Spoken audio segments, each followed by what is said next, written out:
It is the Saturday Show, 97.5 DKSL Sports Zone. I'm Christian Esparza, Alex Napoles with me. Alex, New Mexico has found their guy. Of course, Bronco Mendenhall leaving New Mexico to go to Utah State as the new head coach up there. They had a vacancy at their own head coaching position. New Mexico's hiring Jason Eck, according to Pete Thamel. Jason Eck was Idaho's head coach. He led the Vandals to the FCS playoffs in all 3 years that he was there. 26-13 overall record at Idaho. If I remember correctly, I don't know if he was ever in serious conversations for the Utah State job, but he was a name that I saw some people float around as kind of a wish list if Bronco Mendenhall or Jay Hill fell through. So it's nice to see an FCS head coach get a chance at the FBS level. It's always awesome to see guys coming up from FCS, FBS, and it's even better when they continue to be successful. I hope that he can. I mean, New Mexico is kind of in a rough spot right now. You're right. You lost your head coach. You lost your offensive coordinator. A lot of key starters and a lot of key contributors to that New Mexico team are now in the transfer portal. So they're starting from scratch. And I'd be so furious if I was a New Mexico fan. I would be too. Because Bronco Mendenhall came in and did a lot of good in one season. I mean, completely turned that program around. And it looked like they had a lot to look forward to. And then he's like, actually, I'm leaving. That's the world we live in, man. That's the world we live in. Back in the day, before this NIL, before the transfer portal, you would see head coach. It would still happen, right? Head coaches from Group of Five would move up to the Power Four, right? Because they've earned it. They did a good job. But you wouldn't see a mass exodus of losing so many key players because there wasn't a transfer portal, right? If you're committed there, you're kind of stuck there. But now, because of what we've seen in college football evolve, now we're seeing, if my head coach leaves, but I committed to this program because I committed to him, I'm going to go follow him. Exactly. Right? And so it's a tough situation, and it's I feel kind of bad for him. I feel kind of bad for New Mexico to be in the situation that they're in. But Jason Eck, I thought he did a good job with Idaho. Reached the quarterfinal last year in the FCS, and so interested to see what he does at the FBS level. Alex, let's talk the Heisman race. The ceremony, of course, is tonight, 6 p.m. On ESPN. I saw videos yesterday of all the finalists in New York. Just as a reminder, the finalists, of course, Cam Ward from Miami, Dylan Gabriel from Oregon, and then Travis Hunter from Colorado, and Ashton Jeanty from Boise State. Let's not kid ourselves, though. This is a two-man race. I mean, Cam Ward and Dylan Gabriel they are there to fill seats. This is a two-man race. Yeah. Yeah, no, you're absolutely right. There's no chance that Cam Ward or Dylan Gabriel wins this award. I mean, Cam Ward kind of fell apart the final couple games of the season. Dylan Gabriel, I've never been impressed with, and the only reason he's there is because Oregon is number one in the country. I don't think Dylan Gabriel actually did anything impressive, especially to warrant winning the award over Jeanty or Hunter. But Alex, my question to you is, who do you think should be the Heisman winner? I think the running back from Boise State, Ashton Jeanty, should win the Heisman Trophy. I'll say one thing I thought was cool in all the media runs that they were doing. Of course, these guys are all dressed up, right? They fly out to New York. They're wearing, designer brands and whatever. But then you look at Ashton Jeanty, and he's repping a Boise State windbreaker. That's awesome. Yes, that's so cool to me. And they asked him about it. They said, why are you not, dressed up like all these other guys? And he said, well, Boise State has done so much for me. I wouldn't be here without that program, so I got to represent. So that's really cool to see. I mean, a player that, he stuck it out. I don't want to say stuck it out because it's not like Boise State is a bad program by any means, but to be willing to stay at the Mountain West level, at the G5 level, when he could have transferred up to a bigger school, but he chose to stay at Boise State, and he's doing phenomenal things there for the Broncos. He's led them to, what are they, the number 3 seed? It's cool to see him represent. So Again, you think Ashton Jeanty is the Heisman. Should be the Heisman winner. I think Ashton Jeanty should be the Heisman winner. Right? This is... I don't think anybody thought that coming into this first year, the first ever year of the 12-team playoff, that a team from the Mountain West Conference was going to be the number 3 seed in the college football playoff. I think everybody thought they were going to be the G5 representative. But you're right. Being the number 3 seed is that was kind of, nobody really thought that would happen. And I always love seeing local guys like Maddox Madsen. There you go. Thank you. To be local guys to have success, right? But I don't think Boise State gets it done without Ashton Jeanty. You throw in any other running back into that mix, and I don't think Boise State has the season that they have. He's essential to that. He is one of the biggest reasons why Boise State are in the position that they're in. Okay. That's why he's my Heisman pick. Well, okay, so I'm going to play devil's advocate a little bit. I mean, I think that Travis Hunter should win the Heisman.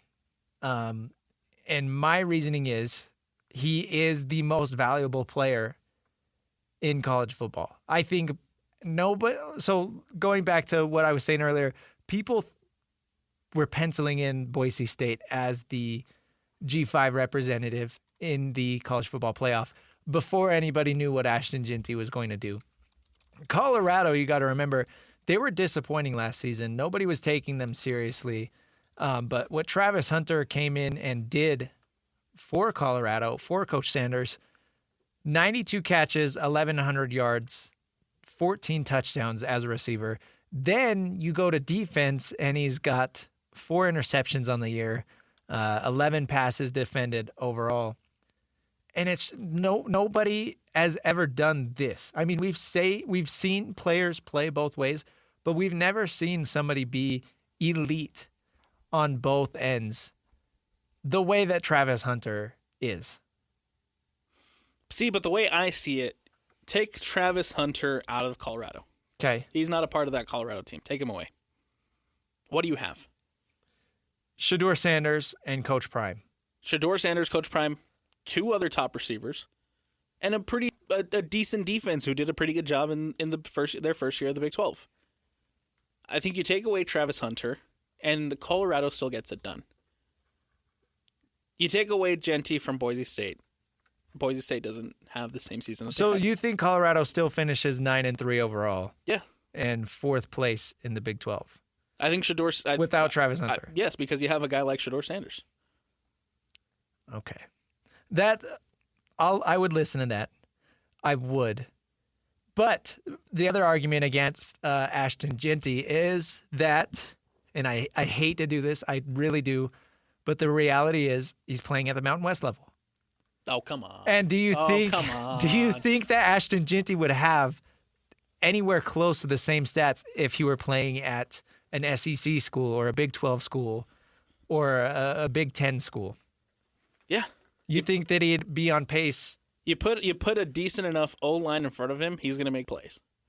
So let's switch the teams. Do you think that, let's put Ashton Jeanty at Colorado and Travis Hunter at Boise State? Which team do you think has the better record? Which player do you think has a bigger impact on the other team? Does that make sense? Jeanty for Colorado. You think Jeanty being at Colorado would change? I think if Jeanty think of the roles reversed and Ashton Jeanty was a player for the Colorado Buffaloes, I think Colorado wins the Big 12.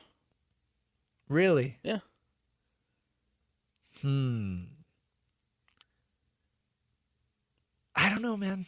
Colorado wins the Big 12. They don't lose that game to Nebraska. They would have to use Ashton Jeanty, which I don't think they would, just because they never. I mean, it was all about Shedeur and Travis Hunter this year.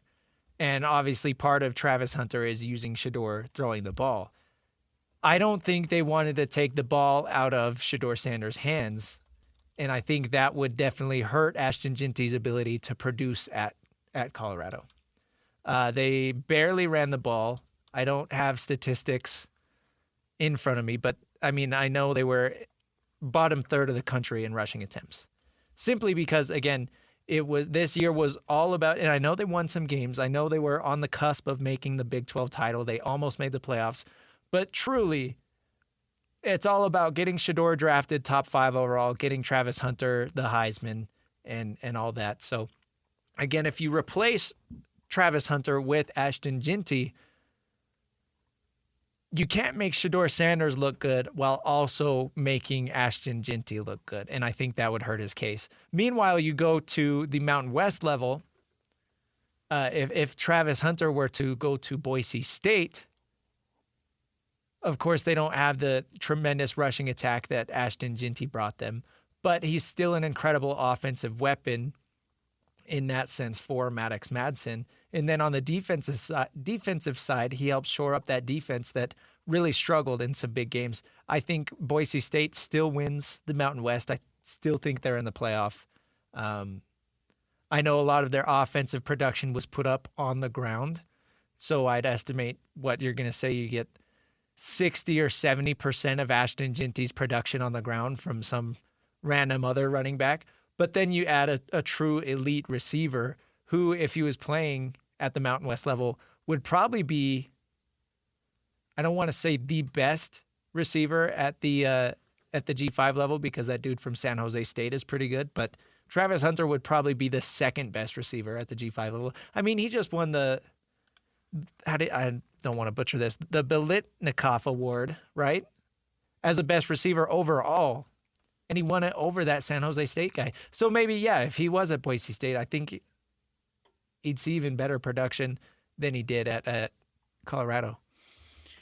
I think Jeanty should win it. I would love to see Jeanty win it. I would love to see a Group of 5 player win the Heisman. I would love to see a Boise State player win the Heisman. And I think he should win it. However, tonight at 6 p.m., once this all starts and once the ceremony begins, I do think it'll be Travis Hunter with his hands on the Heisman That's why trophy. so earlier I had to rephrase it. Yes. I was going to ask, who do you think will win the Heisman? We both know it's going to be Travis Hunter. He should not have won the Biletnikoff Award. Right. I thought that was a little silly. And that's why I believe it's going to happen. That Travis Hunter is going to win, because if Thursday's college football award ceremony that ESPN had, where they give out their awards, if that's any indication, I think that's going to, that shows us that Hunter is going to win the Heisman, because he wins the Biletnikoff, he wins the best defensive player, he wins a couple other defensive and offensive awards to go along with it. Right, he left with a pretty good haul on both sides of the ball, right? Not just as a receiver, not just as a DB, but for winning multiple awards on both sides of the ball. I think it was like 6, his total haul that he ended up winning. Yeah. So I think that goes to show to me reads, hey, this guy's going to win the Heisman. Yeah, I think we both agree, no matter on who we think should win it, it is going to be Travis Hunter. And again, it would be cool if Ashton Jeanty, could have done this at the P4 level. Then, yeah, I think he'd have more of an argument. But right now, it seems like it's Travis Hunter's award. They just do the clown and pony show just for fun. Speaking of Colorado, though, they're going to see BYU in the Alamo Bowl. And I wanted to talk about that a little bit with some time left in this segment. The Alamo Bowl obviously gets the 2 teams in the Big 12 that narrowly missed out on the championship. And I honestly think if you replace Iowa State with either Colorado or BYU, I think that's a better game than we got with Iowa State versus Arizona State. Yes. I think that scheduling, Iowa State got pretty lucky as far as scheduling goes. And, of course, BYU and Colorado both lost to Kansas when they shouldn't have. If either of those schools would have beaten Kansas, they would maybe even be in the playoffs still, even if they didn't win the Big 12 championship game. But anyways, the Alamo Bowl is a really fun consolation prize for BYU and Colorado. It's going to get a ton of national attention. Everybody's going to tune in because it's Deion Sanders and the Buffs. So I think that's a great matchup for BYU just to get eyeballs. Is it the matchup BYU fans wanted? Probably not. No, they'd much rather be in the playoff. Exactly. But as far as bowl games that you can ask for, outside of the playoff, I think this is about as good as you can get for BYU. Simply playing, a team like Colorado. Like who else? I mean, Alabama is a big name program that did not make the playoff. But like who else could you ask for outside of Colorado? As far as just somebody that people, random Joe from Tennessee is flipping through the tube on December 28th. Right. Oh, let's watch Coach Prime. And in turn watching BYU. So I think that's a really good thing for the Cougs, especially an older team with a lot of talent that is hoping to move on and play in the NFL. Plays into that as well. I think the best thing for BYU is the fact that Coach Prime came out and during that media availability and said, our guys are going to play. Yeah, just like that. Travis Hunter, Shedeur Sanders, they're going to dress up, they're going to play. And I think that's good because that's going to draw a lot of eyes. That's going to draw a lot of attention to this game. Like I said, I know it's not the preferred matchup. I know it's not what BYU fans wanted. And you're right, Christian, had they not lost at home to Kansas, we're probably talking about a BYU getting ready to play in the first round of the college football playoff next week. However, we're not. We're talking about Colorado, which is still a good matchup because there's going to be a lot of eyeballs. There's going to be a lot of people watching that one. There's going to be there because, especially if Shedeur and Travis Hunter play. Yeah. There is going to be a lot of attention on that game, and it's going to be a fun bowl game. I think it's a big, massive, massive opportunity for BYU to throw out guys like Tyler Batty, throw out guys like Chase Roberts, throw out guys who have hopes of being high draft picks, and put your final bit of skills on tape, and then move on and hopefully be successful at the next level. I think this is a good opportunity for BYU to kind of not only expand, the players' tapes for what they can be in the NFL and hopefully help out their draft stock, but also help out the BYU brand and saying, we're going to go play this game against Colorado, against two of the best players in college football, and hopefully take the game to them. Yeah, and I think one thing that I took away from some of the postseason media availability that BYU had is it seems like obviously they're disappointed that they let it get away from them, right? That they lost out on the opportunity to play in the college football playoff. But the direction they're taking now is like, hey, let's just build on top of this. Our first year in the Big 12 was really disappointing, and we built on top of that and had it in our hands. Now let's continue to build on top of that. We know what it takes. We'll use that as motivation. We'll say, hey, we're here now. We are Big 12 contenders, and there's no reason that you wouldn't want to come to play at BYU if you want to compete for a Big 12 title. So that's essentially what it boils down to. Both of these teams are kind of going to take their frustration out of missing out on the playoff, but at the same time, like, they want to show that, we're here. Absolutely. And what better way, again, to do it against Coach Prime and Colorado and Travis Hunter, who will probably, like we're talking about, will probably be the Heisman. If you're going to play a game against the potential Heisman winner, and if you go out and you win that game, what better way to elevate your brand? What better way to elevate your team to recruits, to people in the transfer portal looking for a new home? What better way to do that than by going out and playing in this bowl game against Colorado? Yes, it's not the playoff. It's not the matchup we would have wanted for BYU, but it's still going to be a good matchup regardless, even though it is a conference opponent. And that's the thing is, even though they are conference opponents, I mean, they have not played each other. They have not, no. So I think that is an aspect that is a lot of fun because they are still an unknown. So again, I'm stoked for this game. I think it's just about as big of a game as you can ask for the Cougs. So Alamo Bowl, December 28th, BYU will be playing Coach Prime and the Colorado Buffaloes. We'll hit a quick break, and then on the other side, we'll get into 5 minutes of. Got to talk some Utah State basketball, Utah Jazz, Utah Hockey Club, BYU. They brought in AJ Dybantsa. We'll talk about that next. This is the Saturday Show, 97.5 the KSL Sports Zone.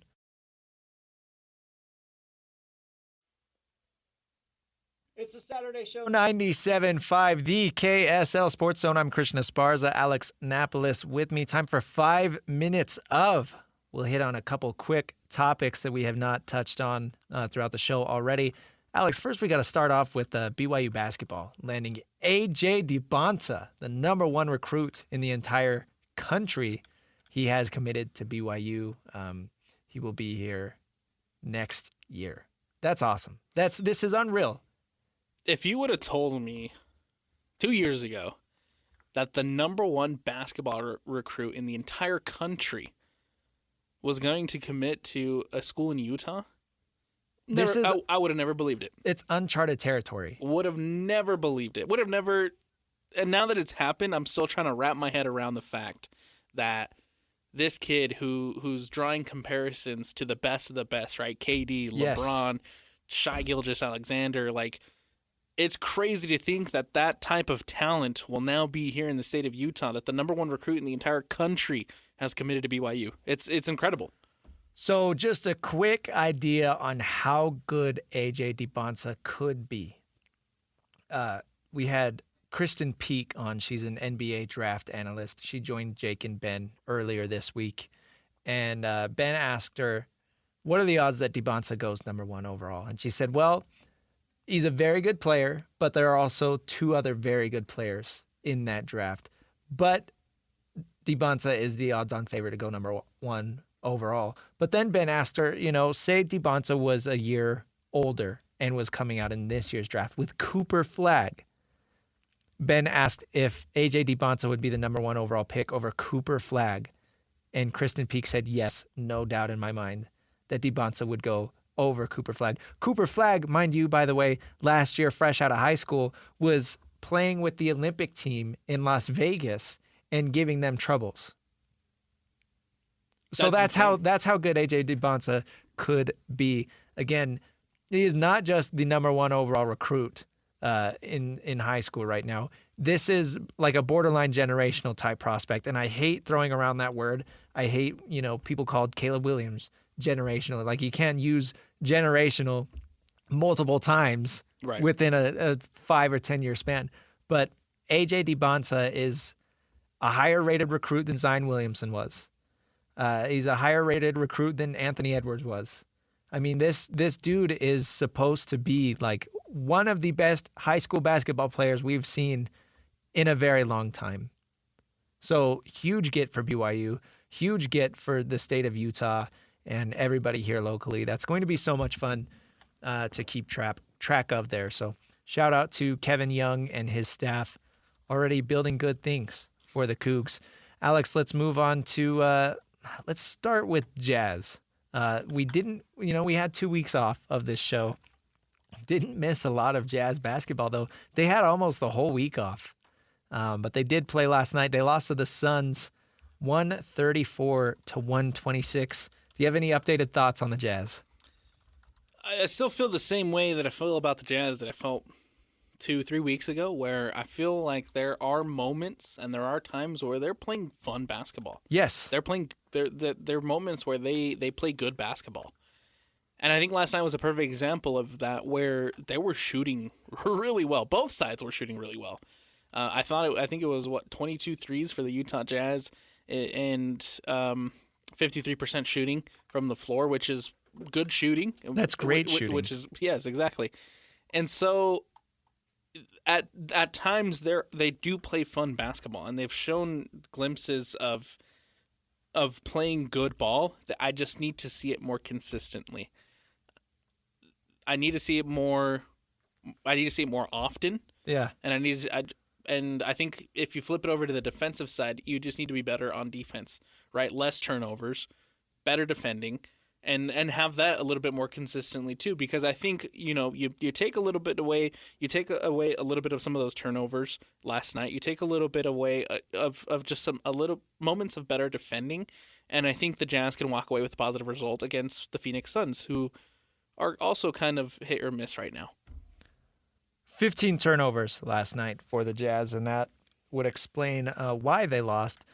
Tweet from Ben Anderson, our guy. NBA teams were 78-5 all time when knocking down at least 20 threes and shooting at least 56% from downtown.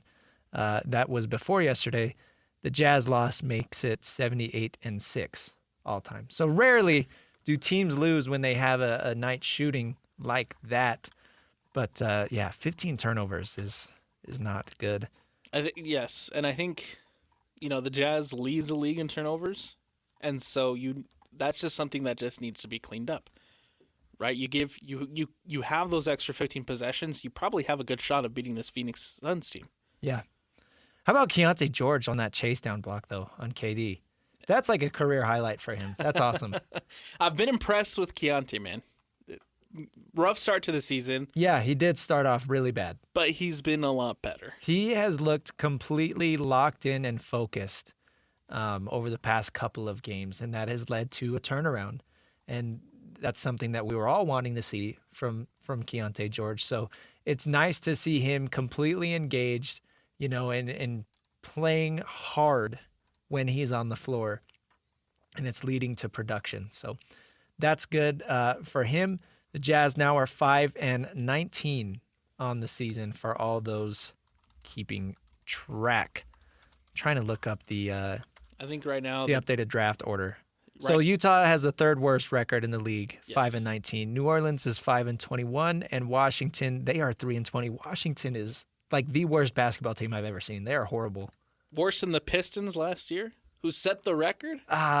For now, no, I guess, but I would not be shocked if Washington broke that streak of most losses in a season. They're pretty bad. So yeah, third worst odds for the Jazz, third best odds at the number 1 overall pick. Cooper Flagg, like we talked about next segment. Whoever gets him is going to be happy because he is a tremendous talent. I like him. Sim the lottery right now, just as you were talking about that. Very first one, Utah Jazz, number 1 pick. All right, I just simmed it, and the Jazz fell to 5. So, hey, no, it's good signs and it's good indications. I know people want the Jazz to win. I want them to win. We want them to win here, but if you have the ability to get a talent like Cooper Flagg, I think that is well worth. You got to do what you can. Well worth the wait. Moving on from the Jazz, let's go to Utah State. They are playing today at 2 o'clock against USF. The Aggies have a chance to make history, Alex. They have never started off 10-0. Never. They can do it today with the win. I think the most impressive thing to me about Utah State basketball is not the fact that they're 9-0. It's not the fact that Mason Falslev is having an incredible season to start the year off already. It's the fact that you go from coach to coach to coach, and you continue to be successful. And arguably better than you were under the last coach. Yes. And I'm still holding on that. I'm still reserving my judgment on that until we fully get into Mountain West play. They beat Wyoming. They're 1-0 in conference play. That's great. But once you start seeing the Nevadas, the San Diego States, the heavy hitters in this Mountain West Conference, maybe I'll be on that same boat as you. Right now, I'm holding that reservation until I see more of the Utah State in conference play. But I don't want to take away from how successful they've been to start the season under Jared Calhoun. It's been fun to watch. Has these guys playing their butts off, and they are playing hard. And you're right, Mason Falslev is definitely one of the best players in the conference. And I haven't been tuning in a whole lot nationally, but I mean, if he were not playing at Utah State right now, he would be talked about as probably one of the best guards in the country because he's really been playing out of his mind lately. You do bring up a good point. The truth is the Aggies haven't really played anybody yet. I mean, they played Iowa, and that was a big game. Huge win, by the way. Huge win over Iowa. North Texas was another really close game, but that shouldn't have been close. And then the win over Wyoming, that's good. But outside of that, I mean, Alcorn State, Montana, St. Bonaventure, Utah Tech, like, come on, right? So you're right, and I think that's why the Aggies are not ranked. That's a question that I've seen a lot. Like, why are they not ranked at 9-0? Maybe they will be after if they get to 10-0, but they don't have a ton of tough competition on their schedule. So big game today, again, for the Aggies. 2 o'clock tip-off, 1:30 pregame here on the Zone. That's going to be on both signals, by the way. Scotty G will be on the call as always.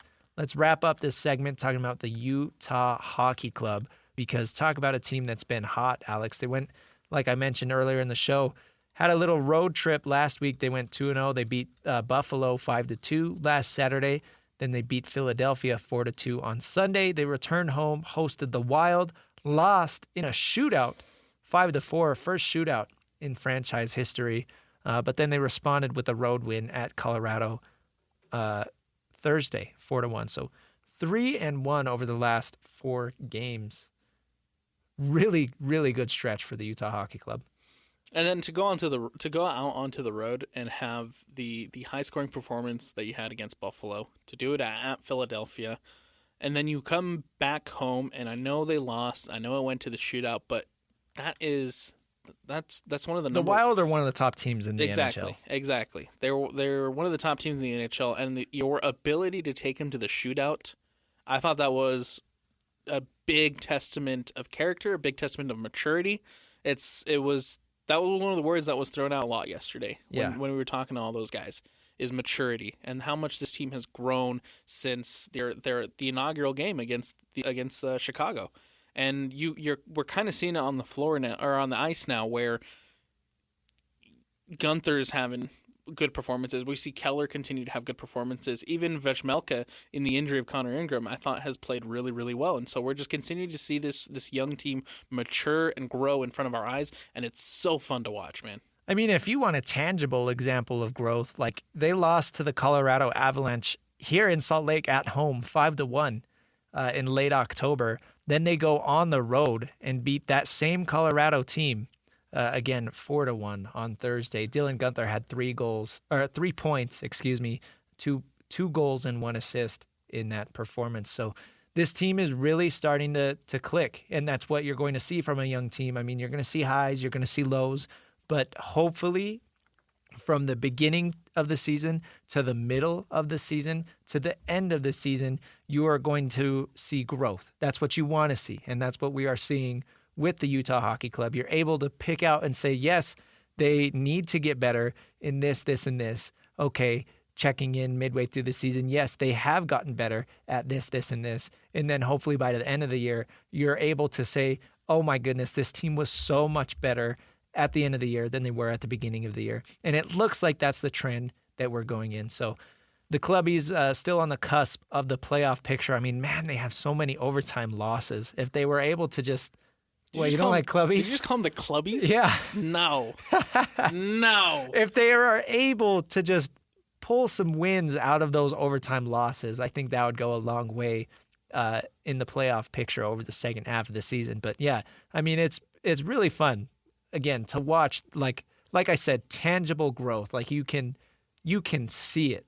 Right. And it's not implied. It's not theoretical or hypothetical. Like you can actually see the progress happening before your eyes. And to me, that has been the most fun thing about the Utah Hockey Club this year. They're right in the mix of trying to find one of those spots in the playoffs. This is a Central Division that is really competitive and really, really difficult and really good. But the Utah Hockey Club is right in the mix, and so if they can just continue to string along a couple of wins, continue to string along a couple of good results in their favor, we're probably talking about a Utah Hockey Club who's going to be set up for a good end of the season, and again, just hopefully continue to get those results, and hopefully we're talking about a Utah Hockey Club that makes it to the NHL playoffs. 5th place in the Central Division for the Utah Hockey Club, 13 wins, 11 losses, 5 overtime losses. 31 points overall. The Stars and Avalanche are right ahead of them with 34 points apiece. But again, I mean, yeah, all these teams in front of them, the Jets, the Wild, the Stars, and the Avalanche, Utah has either beat them or played them close. Like, it's not like they're getting blown out by the teams that they need to be beating. So right. And it's been a while since we've seen, like, a true blowout from this Utah Hockey Club. I think that last one was probably... Is that 6-0... let's see. They lost. Who was it? To Washington. 6-2 to Washington. Yeah. That was probably the last blowout we saw from the team. Since then, you have a 6-1 win to the Pittsburgh Penguins. You have a couple of overtime losses, a couple of overtime wins, but Like we mentioned, taking the Wild to the shootout, I think that's a huge testament to how far this team has come. Yeah. 6-2 loss to Washington. That was on November 18th, by the way. So it's been a month since we've seen like a true dud from the Utah Hockey Club. They are back in action tonight, by the way, at the San Jose Sharks, 8 p.m. If you remember, Alex, the San Jose Sharks was the one that got away where the Sharks scored, I think, 3 goals in the final 4.5 minutes, and the Clubs lost that game ultimately. But time for revenge tonight. Again, 8 p.m. puck drop. You'll be able to hear the pregame at 7 here on The Zone. Got to take a break, and then we'll wrap this thing up on the other side. This is the Saturday Show, 97.5, the KSL Sports Zone. Wrapping this thing up, this is the Saturday Show, 97.5, the KSL Sports Zone. Christian Esparza, Alex Napoles. Alex, I didn't realize bowl season is already underway. It is upon us. Today we have 2 bowls. The Celebration Bowl featuring South Carolina State versus Jackson State. That game is underway. And then the Salute to Veterans Bowl, South Alabama versus Western Michigan. That game will be at 7 p.m. tonight. There is also Army-Navy happening today. Oh, that's right. The Army-Navy game is today at 1 p.m. on Paramount, so check that one out as well. The final game of the college football season. Jackson State up 14-0, by the way, over South Carolina State. Again, coming up at 1:30, not too long, you will have the Utah State basketball pregame with Scotty G. Thanks for making us part of your Saturday morning. This is the Saturday Show, 97.5 DKSL Sports Zone.